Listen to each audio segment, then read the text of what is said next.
Mark my words, J.D. Vance will never condemn him because he's not a dick.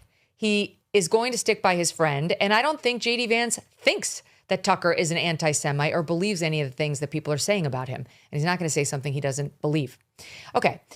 But he is standing up, like he's actively standing up for Tucker's son, Buckley Carlson. Now, there are two Buckley Carlsons.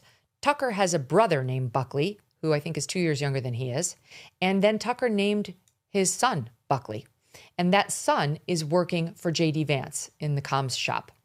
And because he's Tucker's son, he's now getting all this pressure on him. He's getting labeled like a bigot. It's crazy, the attacks on Buckley Carlson, which are totally unjustified. And they've just decided to pick on him and pretend he's got positions that he doesn't have and demand that like someone speak out about it. It's like, what?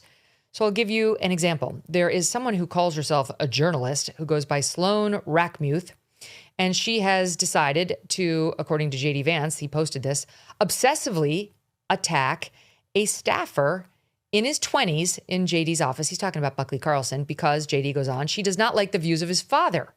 J.D. goes on to write, every time I see a public attack on Buckley, it's a complete lie. And yes, I notice every person with an agenda who unfairly attacks a good guy who does a great job for me.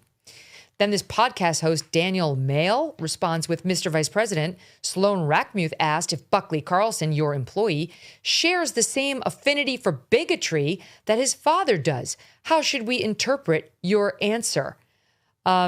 This woman, Sloan Rackmuth, has been really going after Buckley Carlson as if he's the sitting vice president. It's very untoward and nasty. And JD goes on. This Sloan describes herself as a defender of Judeo-Christian values. Is it a Judeo-Christian value to lie about someone you don't know? Not in any church I ever spent time in. And then goes on to post this. I have an extraordinary tolerance for disagreements and criticisms from the various people in our coalition. But I'm a very loyal person, and I have zero tolerance for scumbags attacking my staff.